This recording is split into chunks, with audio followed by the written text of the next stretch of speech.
Welcome to the Gaming Tailgate Podcast. I am CDJ, joined by JB Huskers. JB, how are you? Good. We are a week away from June, which means the month after that is July. Tommy is out this evening. He's busy in Louisville, Kentucky. He's working on becoming Scotty Scheffler's personal driver. A lot of information. We expect game news anytime now. And for the sake of disclosure, we're recording this on Monday, May 27th, the night of Memorial Day. So if information comes out in the next few hours or next few days, you'll understand why we're not talking about it on this episode. Why do we think news is coming soon? Last week down in Orlando, an EA event was held.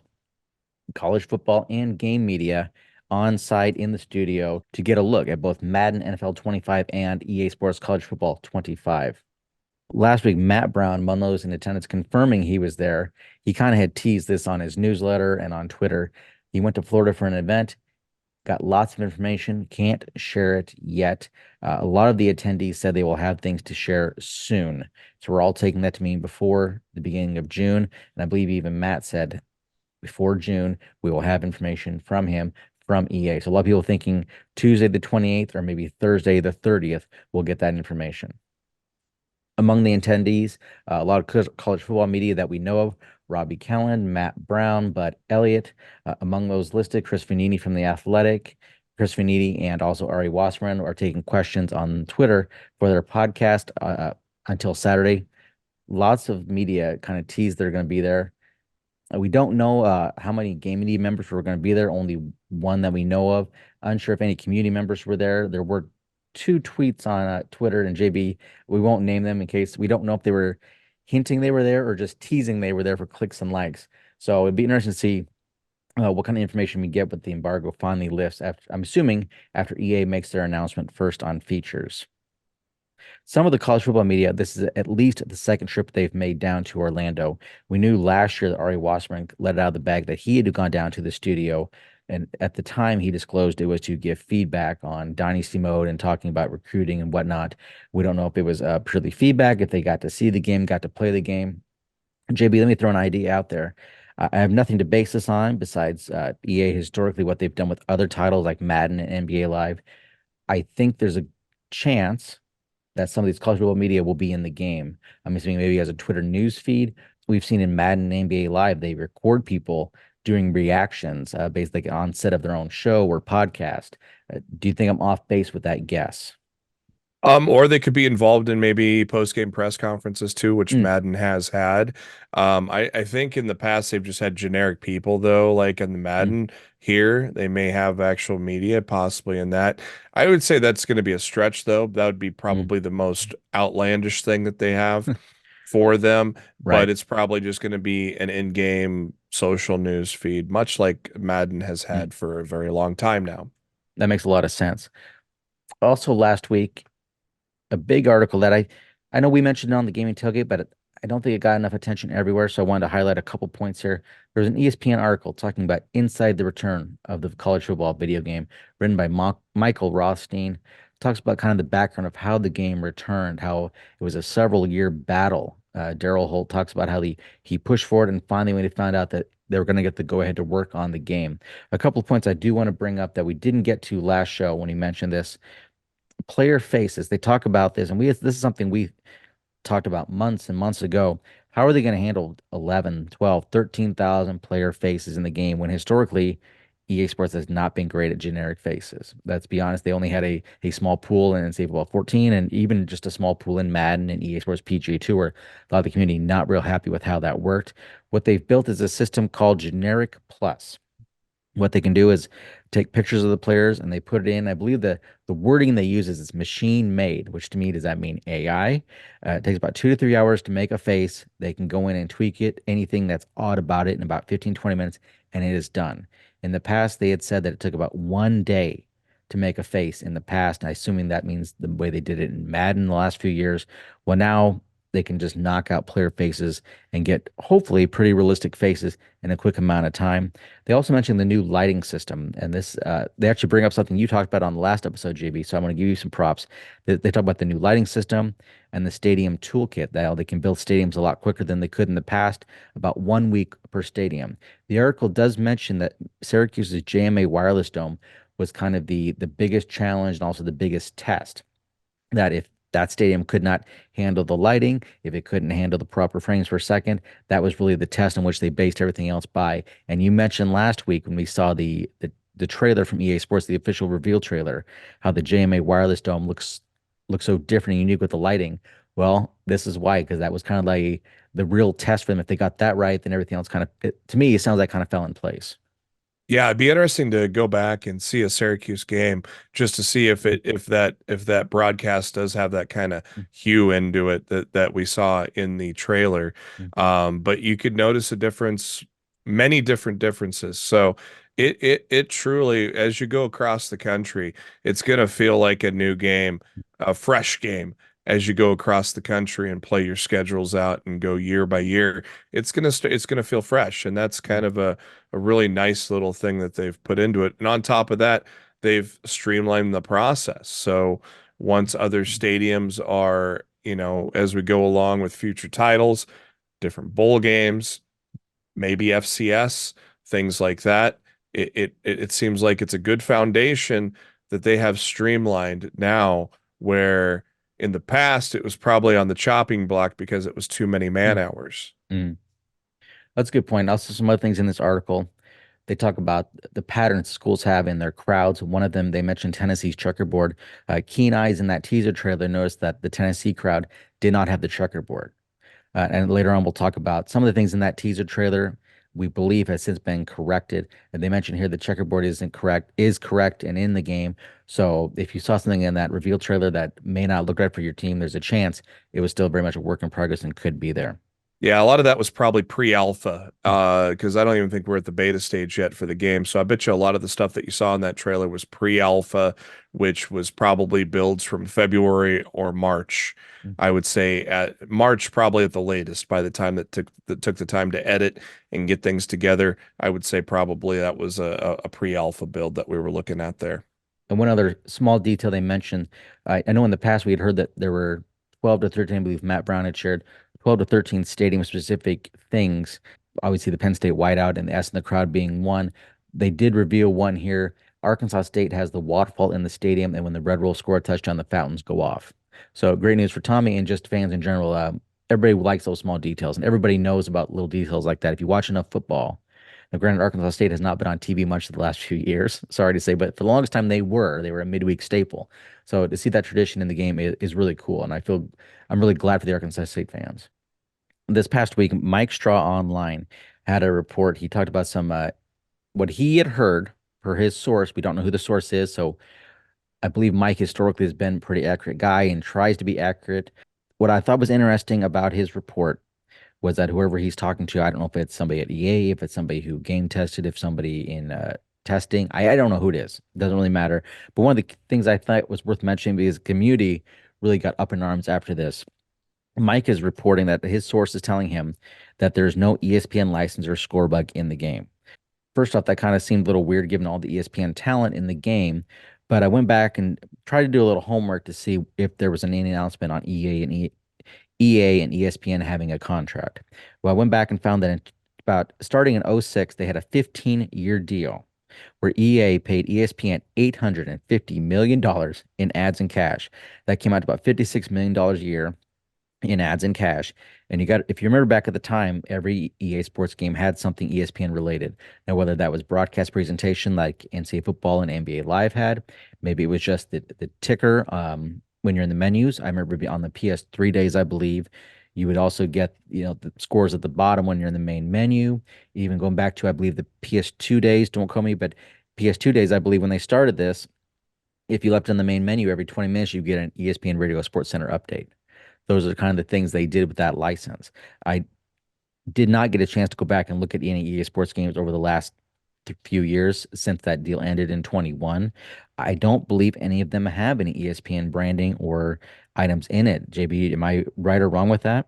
So I think we No, should. no, Madden has not, I don't think, for the past couple of years. They've created their own HUDs basically, some Mhm. as busy as they have been in the last year or so. The top of those kind of have a lot going on and they're not as Mhm. concise, but they're not ESPN. Right. I wonder if this kind of protects them to enable them to bring in other broadcasting companies' teams in the future for games. If you've got your top Fox team or Mm, your top NBC team, things like that. Because mm, obviously with Madden, you got Brandon Gaudin and Charles Davis. Neither are affiliated mm, with ESPN.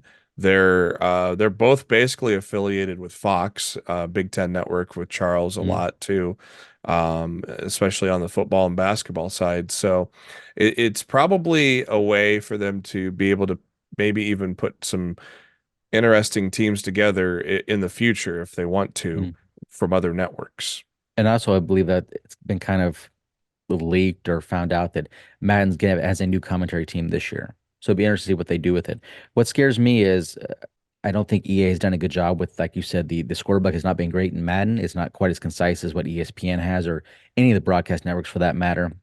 Also, the ticker, ESPN's is so good, and to be honest, Madden's has been not so good. It's like they copied the basics of it, but they didn't quite grasp all the nuance of it. There's For too much example, going on, and yep, it's yep, too and what's going on is hard to read.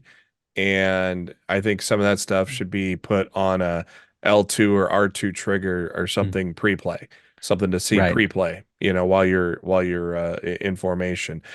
Because especially this year's Madden, this past Madden, it's just been it's just a mess of icons and things, and right. and it's not good. But I'd say even the ticker at the bottom in Madden, when you're in franchise and it's trying to give you the scores of other games, for the longest time, all that text for like the player stats was all jumbled together. Like there were no spaces between some of the numbers and words, and one constant scroll. It needs to be for a user. It pops up one line at a time because then it can draw your eye to it when you want to look at it because you can see out the corner of your eye. Okay, it's changed. I can look real quick, read it, boom, back to the play. When it's just a scroll, it's so easy to ignore it. And that's how I found myself, at least. And I think the community is the same way. But there was a lot of uproar. The community very disappointed that ESPN, the license and official graphics not in the game. And I completely understand that. But after I saw that $56 million a year, granted it's across all these sports titles, that's a lot of money. I And mean, you ask the even if you common write that Madden down, player. that's a lot, Yeah, you ask right? the common Madden player, do they miss it? Does it really They've make a never big had difference to you? it. They Yeah, they probably never want it, had but it, they've but never had it, so they don't miss yeah, it. like Mm, do you notice it though? I mean, are mm. you craving it? I think I thought I thought they would take any broadcast presentation. Is what I get when I read Madden stuff online. Like they yeah, want EAs to be better. They don't care whose it is. If it's NFL Network or ESPN or NBC, they would take any of those over what EA does. yeah. But part of that also in that with that much money, you got to think it's all a matter of resources. Would you rather have ESPN license and graphics, or now we don't know if this is in the game or not, or custom conferences? It was You, cool you know, back you in got March. you got to pick. Yeah, it was cool back in March Madness when you had CBS and ESPN. Mm-hmm. That was kind of cool when you had two different ones. But with that associated cost, would you rather have that be put somewhere else? Would you rather have Right. that be put in something that is tangible that is going to be in front of you to play as of Right. watching? Because I mean, I think EA might have confirmed this in the past, and you could confirm it with almost any gamer. Most of that stuff people button through it, skip through it on Madden Mm, at least. right. Who sits through and watches all that? Because you got a game to finish, which can take an hour to play, and so Hmm. sometimes I think it's a very niche market of people that actually want to sit there and watch all those things play out, Mm, where people just want to get right into the next play, get right out of halftime, and get right into the next kickoff there. mm, I think the majority of the casual players are not going to just sit there and watch everything play out because they don't have time to do so. mm. Some of the other things Mike mentions in his report, kind of things that not real surprising, to be honest. The option game has been a focus, which I think we all expect that obviously, there's more option in the college game than Madden, for example. It talks about the wear and tear system. You don't want to wear down a player, kind of what we expect. And also that the game will try to focus on the differential between a 5-star and 2-star that you'll really notice that on the field. But I think all those are things that we kind of expected in a way, not to diminish his source or his report. But to me, the biggest one was when in the Q&A segment of his live stream, when he said the no ESPN in the game. And we're also winding down the leaks and rumors part of the speculation. Once the news comes out, all this stuff will end. But we do want to talk about some leaks and rumors, some way more legit in our opinion than others. First off, this one I tend to think is more legit than some rumors and leaks that I've seen over the last 72 hours. Posted on Reddit, this is a purported look at the EA Sports College Football 25 team select screen. To me, I think that generally speaking, I can believe that, and for various reasons, seems pretty accurate to me. Obviously, the setup in the background, if anyone had been to the old studio, at least that very reminiscent. I don't know. I have no clue what the new studio looks like. We know that EA took a lot of secondary graphics and assets from schools, which makes sense. They used it here. I mean, if this is a fake, it's a very well done fake. It's one of the best I've seen because they made sure to put all of these selections in here. You have the controller sides here. I don't know if this is impact player or I believe that's overall offense defense. It's very tough to read. It's kind of pixelated. You have the graphics for the rivalry. If this is true, JB, do you like this team select screen? Yeah, I don't have an issue with it at all. I think it looks pretty good. Very interesting that maybe they were on camera being watched as they were taking a photo of this, though. They Um, might be in Sing Sing right now. Possibly. I do like the rivalry logo there. I like Mhm. that. The secondary logos are pretty cool. I think it is in terms of a team select screen. I think it's checking all the boxes. The only thing that's kind of surprising, and again, we can't see quite all of it, so maybe kind of surprised there's no impact player mentioned. But then again, like a lot of people said, this is better than what Madden has had, and I agree with that completely. I don't care for Madden's, and they've had that one for way too long to make it, and at insult to injury, we've put up with it for way too long. As we record this, there were two other Reddit rumors that emerged in the last few hours, and JB, you may not even know about these, so I might be telling you this for the first time. I'll say right now, I don't know that I believe either one. So I will say that right now for disclaimer, but I will mention them just for the sake of honesty with the viewers and listeners. The first one being somebody went on Reddit, and if you ever browse a lot of message boards, when the first line is, "Hi, my brother is a senior marketing staffer at EA Sports, and I found out that the game has blah, blah, blah." To me, that's always a red flag. That is not, everything I'm going to read after this is not true, but he is claiming now, there's a lot of platitudes in terms of teams were really hard to get a lot of extra details in Dynasty mode. Well, we kind of know that. That's been mentioned in every blog and article they've put out for the last 2 years through ESPN.com. But the big thing that user mentioned was that users will have the ability to import up to 120 team builder teams. I don't know if I believe that. It also some Dynasty details that I'm not 100% sure I can go with. A different user also then went on to Reddit in a different subforum for the game and says that the embargo for the media that we talked about at the beginning of the show will lift Wednesday, 12:01 a.m. And he claims he's in the media and has colleagues, so he knows that to be accurate. I don't know that I believe that either because that would strongly imply EA will put something out on Tuesday and then the media will come in on Wednesday with their reports.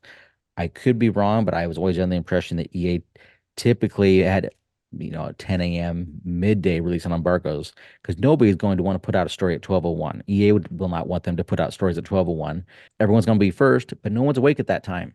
So you're not getting the eyeballs, you're not getting the traffic. So to me, I'm not saying the date's wrong, but the time to me was the red flag that I'm not sure I believe that rumor. Not saying he's wrong, just saying personally, they didn't pass the smell test. Yeah, it's just like every other message board in college sports. I've got a guy inside the athletic department that knows everything. And yeah, so as soon as you start off with that, yeah, I think that one's pretty much BS. On top of that, I mean, team builder is going to be an offline thing anyways. So I don't think Mhm. you're going to get 120 slots. You're not, even if you have 120, you're not able to recreate the college football landscape for Division 1 right now. So I mean, we could recreate FCS clearly, but But wonder why. um, Okay, let's say it's true. Why 120 and not the 134? What since yeah, it's exactly. I did this mean, guy not know how many schools there are, or is there a reason? Why would EA get so close and stop? I mean, probably it because doesn't pass the smell test. he's just That's BSing probably. yeah. That's why.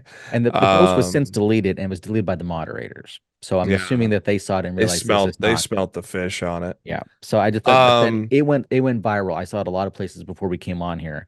So that's why I mentioned it. I don't believe those to be true, but I want it out there. yeah, and then with anything that comes out from EA, it's usually Mm. midday because they usually roll into About 10 work a.m. about they usually roll into 10 work. a.m. Central, excuse me, 11 Yeah, Eastern. they usually roll into work at about 10 o'clock Eastern. So they want to be in there and moderate anything that they want to yell at someone to, hey, this is not right, take it down or something like Right, that. right. So that they're sure as hell ain't gonna do anything at midnight. So, For um, disclosure, I will probably be up at that time. Excuse me, I guess that's tomorrow. But if it was I'm tonight, always I'd be up. up editing. You will need to be awake Yeah. 12 on Wednesday, JB, and let me I know mean, I'm when the info usually up comes that out. late anyways, so that's not a surprise. But I But agree. yeah, They're not, they would not have people putting out stuff at 12:01. I'm sorry. That doesn't pass yeah, the smell test. yeah, because they'll have people moderate those Mm. at EA, and if something is out that they don't want to see, they're gonna give a, hey, take that down. And Or so they want clarify to, something. yeah. Hmm. So they're gonna want to be around to do that, and they aren't gonna be around at midnight to do that. No, no. So that, yeah, that's not gonna be true So either. if anybody stays up late on Wednesday, don't. Get your Yeah. sleep. And EA seems to like Thursday this year for the release date. I'm not saying nothing will come out on Tuesday, but it seems like Thursday is what they really like. And if you got to think we're coming up a holiday weekend, a lot of people are going to be dragging tail on Tuesday. So I can't think EA would be real gung ho about putting stuff out on Tuesday. Could be wrong. Hope I'm wrong because I want information as much as anybody. But I'm just, when you look at the pattern, Thursday seems to be the day. Something we failed to mention last week on the features blog. Two items that when I edited the show, I realized I wish we had mentioned this, but we didn't have a lot of time, and there was just so much across so many different aspects of the website. So let's mention them real quick here. Two things we did not mention. One, the blog mentions that take in the sights and sounds around the stadium between plays with a dynamic picture-in-picture play call system. To me, that implies a new play call system, which I kind of wondered. I think we mentioned this. We've had 3 years of shows since the game was announced, and we had talked about what are they going to have a play call system similar to the past? Will it be similar to Madden, or will it be something else? When I hear the words dynamic picture-in-picture play call system, what it reminds me of is NCAA Football '07. They had something similar to that. I would play this, but this user, he ran no huddle the whole game when I found this clip on YouTube. So I'm just going to pause it here so we can see what the play call looked like. I don't remember what they marketed this as or called it as, but I remember at the time when they talked about it, one of the aspects was when you're calling your play, you could still see what's going on the field. So it Mm. makes me think that we're going to get a modern version of this where you'll maybe see other stadium stuff. Now, to me, I could be wrong here, but back when you think back to the '07 days, there were still a lot of people on old format TVs. So that, everything had to be kind of centered in the middle here. Well, nowadays they don't have to. So I don't think it's going to be as condensed as what we're seeing here from '07 back on the 360. But I do, based on that limited description, I think we're going to see something similar where part of the panel will be showing us what's on the field, maybe the cheerleaders, maybe the mascot, the band, the fans. That's Well, my guess when I hear that. JB, do you think that, or you think it's something a little different, maybe?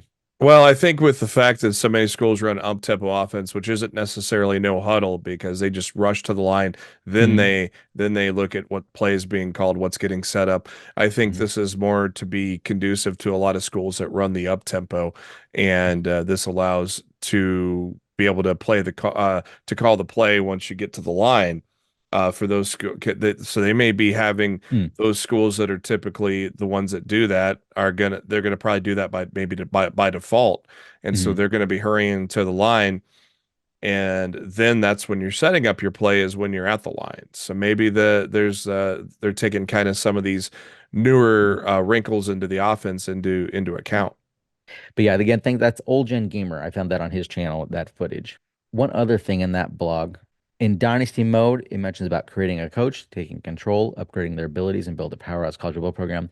The key line then in the next sentence that a lot of people saw and wondered about, establish your coaching staff and then work to recruit, et cetera, et cetera. A lot of ways to take that is that you could read that and think this is going to be very much like we had in NCAA Bowl 14 with the skill trees and your coordinators. Some also could twist that to mean, do you get more control, larger coaching staff? Is it more similar to what Madden has? We don't know, but I do think it's worth mentioning that that was in the blog.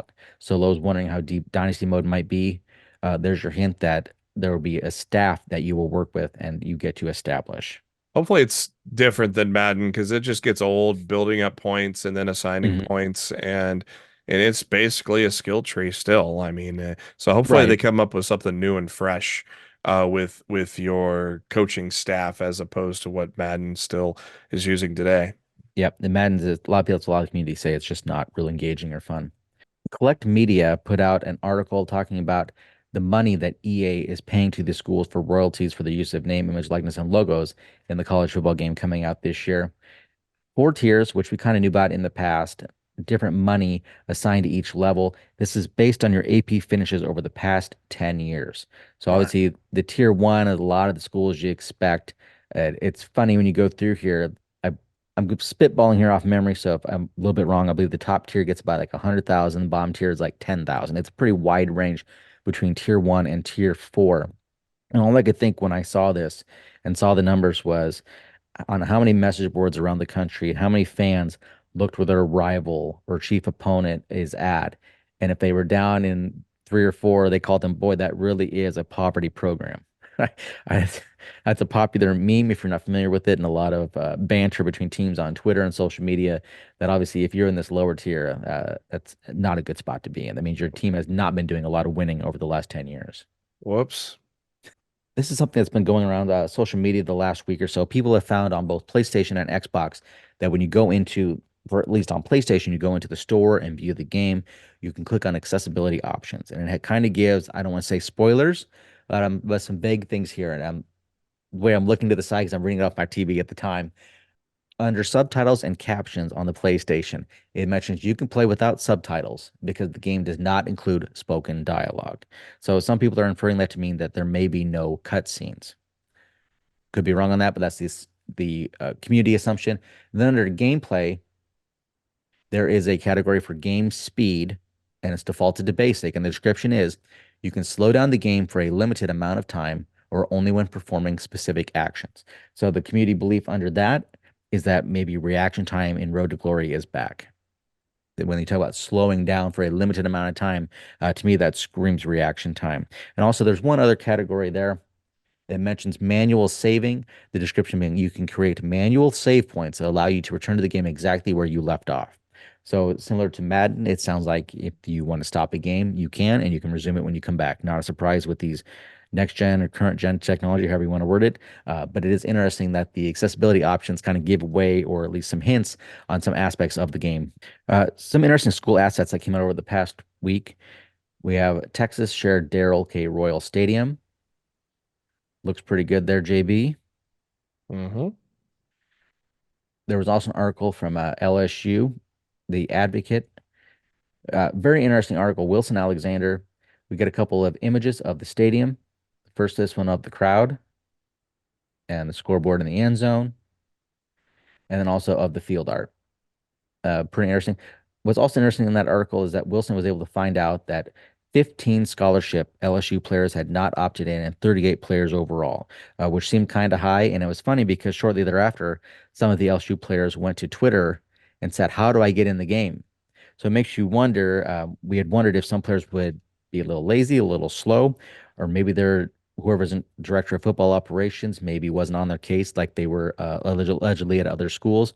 But it sounds like some of those players have already gotten in. Player by last name of Lacey was the one that I saw was the first one saying, "How do I get in? Help me!" And I believe one team partners even on Twitter responded directly, said, "Contact us, we'll get you in." Sure enough, I believe a day or two later, he came back and said that he's in the game. So interesting that we had this April 30th deadline, but it sounds like they're working to get everybody in who wants to be in. And we know that at last report, over 13,000 players, which means a lot of players, there's going to be quite a few not in the game because that's way more than 85 players per team. Yeah, I mean, you're gonna probably not have the best matching face or something, but if you're really late, but it's not too hard to change a roster because they Mm-mm. update Madden updates those every week. So, NCAA should be able to turn that around without really too tough being able to Mm. edit in the player and their stats. Also worth mentioning, speaking of LSU, when it comes to some of the details we saw in the reveal trailer, some inaccuracies. One of them being LSU. I don't know if a lot of keen eyes noticed this. I know some did in the community. LSU was an interesting one because their players did not have the SEC patch on the front of their jerseys. The nameplate on the back was too wide. The white box was cutting into their shoulder trim. I noticed in the trailer, Mike the Tiger did not have the Nike logo, but the screenshot EA used for the thumbnail and very much has the Nike logo on Mike the Tiger. To me, implies that what we saw there, as we mentioned earlier, very much a work in progress, not final. One other aspect, and JB, you and I, we talked about this behind the scenes a little bit. There was a fan online who pointed out Alabama. He questioned, the difference between the helmet and the jersey, and we looked at pictures and realized sometimes they very much match, and other times they very much do not, depending on lighting. But what stood out to me, and I think this was more probably universally correct, was that the on the Alabama helmets, the number was bolded. It was too big for what it is in real life, which matches, unfortunately, with what we saw in the last show when we showed that Oklahoma screenshot, which I think a lot of people thought was the best screenshot EA put out of the game, where you got to see the weather, you got to see an entrance, you got to see the players interacting with Jackson Arnold with his hand on the teammate's shoulder. But what stood out was everything else looked so darn good, but that OU logo was bolded too big. Hopefully those are two things that can get fixed. But it is interesting that all said now we have two helmets where the logos were scaled incorrectly. JB, let's do a funny story here. I don't know if you saw this online over the past week that after the reveal trailer came out, there were some Ohio State fans pretty upset. They are claiming that EA is showing an extreme bias against Ohio State. Let me go through some of their points and I'll give some counterpoints as well at the same time. They were claiming that no Ohio State athlete had ever been on the cover of the game, and that they're saying this is a long-standing bias against the. I shouldn't laugh because this is they're very serious and upset about this. Though I do think it's interesting. Okay, I agree historically it has not been, but the deluxe edition of this year's game has Quinshon Judkins as one of the cover athletes. Okay, that's fine. I would say historically though, Eddie George was probably the most deserving of anybody, but he decided to go on Game Breaker. And that same year, EA Sports used Tommy Frazier on College Football USA 97, which only makes sense because Eddie George stole Tommy Frazier's Heisman. So Frazier got the cover of the better game. So to me, that seems like a wash. In the trailer, they point out that Donovan Edwards is stiff arming Ohio State player, which again, not a surprise because again, really focus on rivalries. So why wouldn't you have that? Maybe beat Michigan this decade. That might help. And also there's a picture in the trailer or a short clip in the trailer where Illinois is defeating Ohio State in their rivalry and they're holding up that trophy. That would be if that would happen in real life, that'd be the first time in 17 years. So the belief was they went out of their way to pick a rivalry that Ohio State has dominated and showed the other team winning. I also saw some tweets that went into the college of some of the employees. They went and found the senior production designer is a Michigan grad, the production director a Michigan State grad. So they had found that there must be this longstanding Big Ten bias now infiltrated college football 25 against Ohio State. But I will say when they first put out the very, very first screenshot, JB, do you remember what it was? I don't off the top of my head. The first screenshot they put up back in November of 22, the first real screenshot, not just a stadium render in progress like we had from Michigan Stadium, was a Brutus Buckeye. So I don't think there's a bias against Ohio State because Ohio State is such a big school, so many alumni, so many fans. I'm sure there are people in the studio who aren't fans of Ohio State, but at the same time, I don't think they would go out of their way to tick them off. I mean, on top of that, your main play-by-play guy over the years has been an Ohio State guy. Kirk Herbstreit. Yeah, that's a good call. I did not mention that in my counterpoints. Yeah, I think it's just a funny conspiracy. I think it's a lot of funny coincidences. I can't think that the senior production designer or production director would go to marketing and say, all right, we got to have a clip of Illinois beating Let's screw them. Yeah. And like I said, here's the clip of Quinshon Judkins on the deluxe edition cover. Again, I don't think there's a conspiracy, but I love good conspiracy theory. I don't think there's one there, unfortunately. But I did think it was funny the homework they had done to try to prove that point. Over the last week, some community concerns, though, after the blog and the reveal trailer, people wondering about the game. Can we export players into Madden? That obviously was not mentioned in the blog. I think that's something we'll get later on because it's kind of an in-the-weeds feature. But however, the thought process kind of emerged. They wondered, now that they have real player likenesses, can they import them to Madden? Wouldn't that be the equivalent of getting them into Madden without paying the players to be in Madden, if that makes sense? So I don't think until EA announces, we're not going to know. But I do see where that could potentially be an issue. I know that several months ago, the player contract kind of, I don't want to say leaked, but somebody found it or was able to get a copy of it and put it online. It might be worth going back and looking and reading the fine print to see if it says anything about, if you sign up for the $600 to be in College Football 25, is there something that somehow through an export or create feature, you can be in Madden? But I do understand the concern. That does seem like a bona fide concern down the line now. Yeah, I mean, the draft classes in Madden are editable, and you get some dedicated people that put together those pretty quickly. Mm-hmm.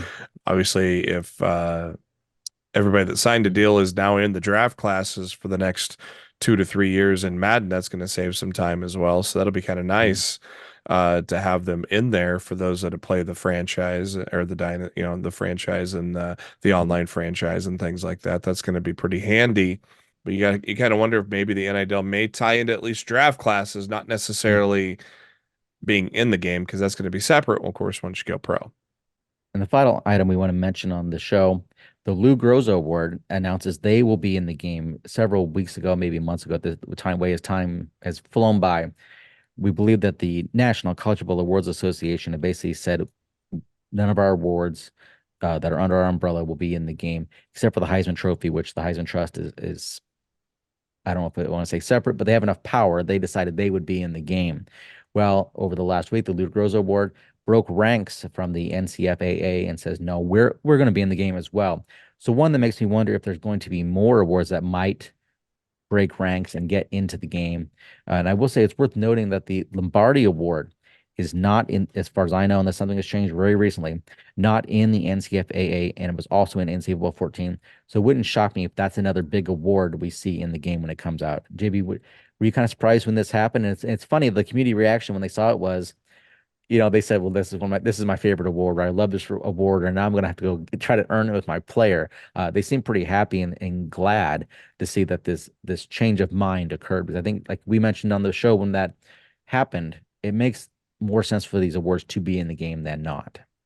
Makes you wonder how tied they are to the NCFAA then, because I think each award probably has its own entity in terms of organization and such. So you kind of wonder if there really isn't anything in place that's really prohibiting them to do so legally. It sounds like they just default to what the association decides, but then they can always go back and say, "No, no, we're not doing that." So it makes me like you said, maybe the rest can go back and be like, "Well, we wouldn't mind getting a little money. You don't get to tell us we don't get to take money on this deal. We get to decide that." Yeah, exactly. So with each ward being its own organization, you gotta kind of see what's best for your visibility, and Mm. obviously this is going to be a game that's going to be as visible of a sports game as any has been in a Mm. long time. Outside of, I can't remember a sports game that has had so much build to it Mhm. as this one, just because it's been gone for a decade. And it didn't go away because it did poorly. It went away for other No. issues. That rarely happens. I mean, this is a perfect storm of just weird scenarios in terms of it did not go away because of poor sales. It went away for legal issues for a very popular sport where the fans are extremely diehards of a game that was considered to be, excellent, one of the better sports games on the market.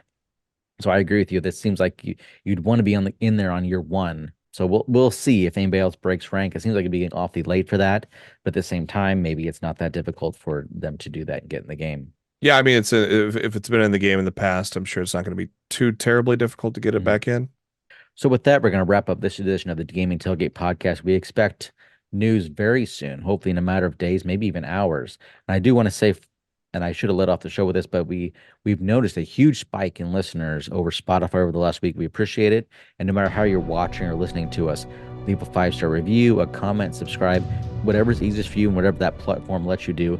It helps us grow the show so much and increase our listenership and viewership, and that's means a lot to us.